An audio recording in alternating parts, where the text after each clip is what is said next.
Every history book tells you, kings ruled by divine right, that God himself chose, who wore the crown. That's the story they want you to believe. But here's what they don't teach you in school.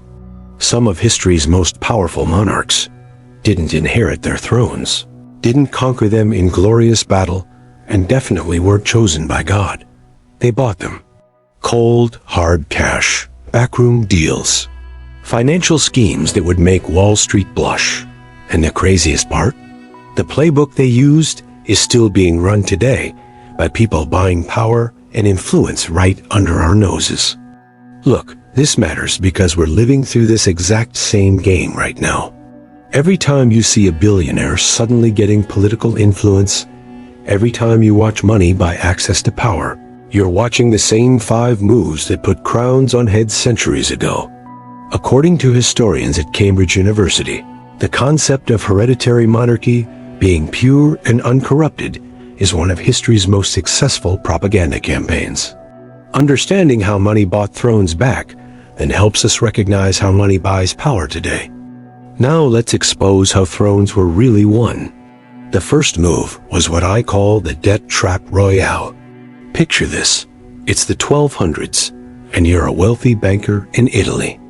You've got more gold than most kingdoms, but zero political power. So what do? You become the one thing kings can't live without, their creditor. According to economic historians at Oxford, the Medici family of Florence perfected this strategy. They didn't storm castles, they financed them. They lent money to nobles, to princes, to entire royal houses. And here's the genius part. When those royals couldn't pay back, the Medici didn't demand gold. They demanded political marriages, trade monopolies, and eventually, governmental positions. By the 1430s, Cosimo de' Medici effectively controlled Florence without holding a single official title. He was never crowned king, but make no mistake, he bought the throne without anyone realizing it happened. The debt trap is still the quietest way to buy a kingdom, and it worked because everyone's too proud to admit they're owned by their banker.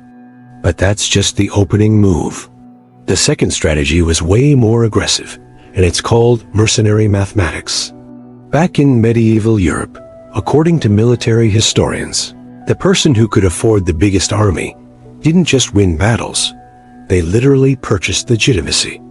Take Henry VII of England. This guy had virtually no legitimate claim to the English throne. His connection to the royal line was so thin you'd need a genealogist with a magnifying glass to find it. So, what did Henry do? In 1485, he hired French mercenaries, crossed the English Channel, and bought himself an army strong enough to kill King Richard III at the Battle of Bosworth Field.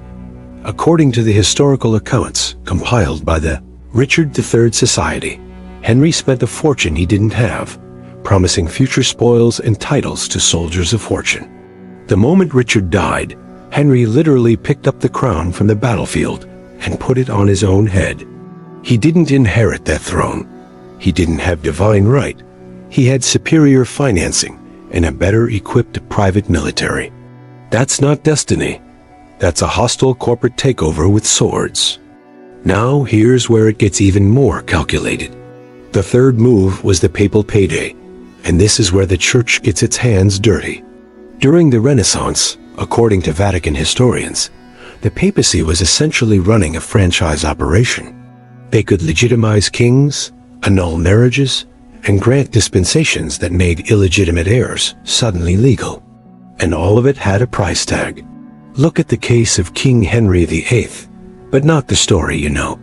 Before Henry broke with Rome, he paid massive sums to the Pope for various favors, dispensations, and titles. The papacy was selling spiritual legitimacy, and monarchs were buying it like limited edition sneakers.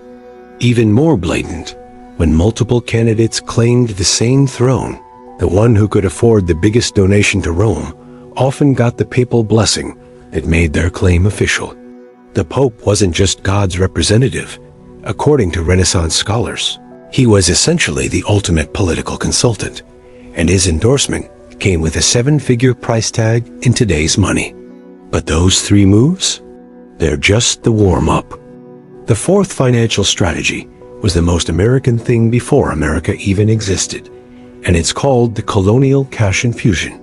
When European powers started exploiting the New World, according to economic data from the Spanish archives, the amount of gold and silver flowing back to Europe was absolutely insane.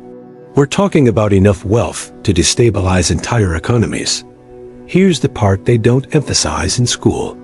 Several European monarchs were basically broke, running failed kingdoms, until they either conquered or married into colonial wealth. The Spanish Habsburgs, for example, according to historians at the University of Madrid, used New World gold to buy influence across Europe, finance wars, and purchase political alliances that kept them in power for generations. They weren't great rulers. They weren't chosen by God. They had access to what was essentially unlimited plunder from across the ocean. That gold bought them the crown and kept it firmly on their heads, despite catastrophic mismanagement. The colonies weren't just about expansion. They were the ultimate money laundering scheme that converted genocide and exploitation into royal legitimacy. And the families that controlled that wealth could buy their way into or out of anything. Now, you might be thinking you've got this figured out. Rich people buying power, tale as old as time, right?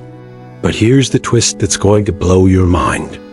The 5th and most disturbing move is still happening today, and it's called the Bloodline Buyout.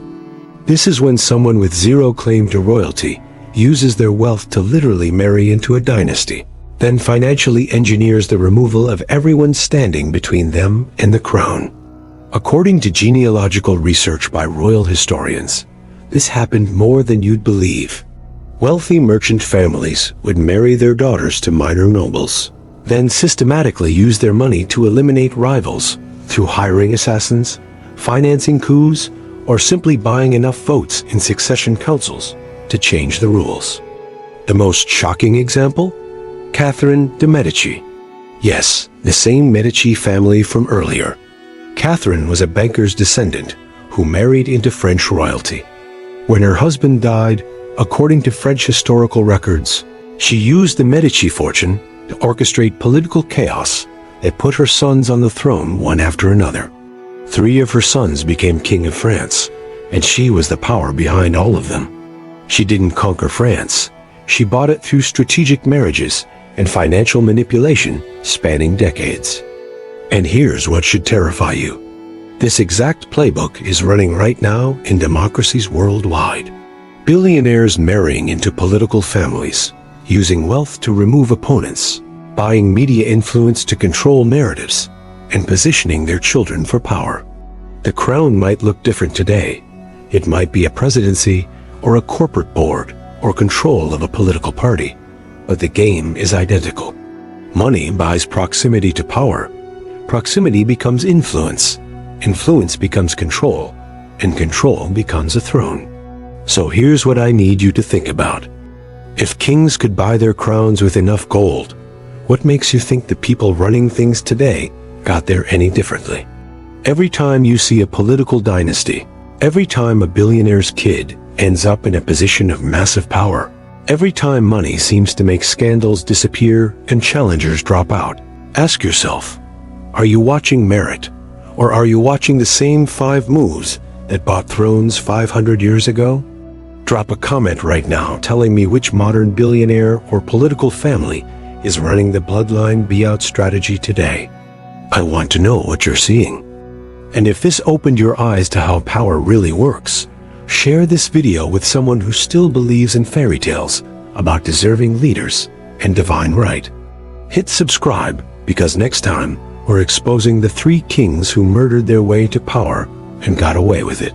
Trust me, you don't want to miss what I found in those archives. I'll see you in the next one.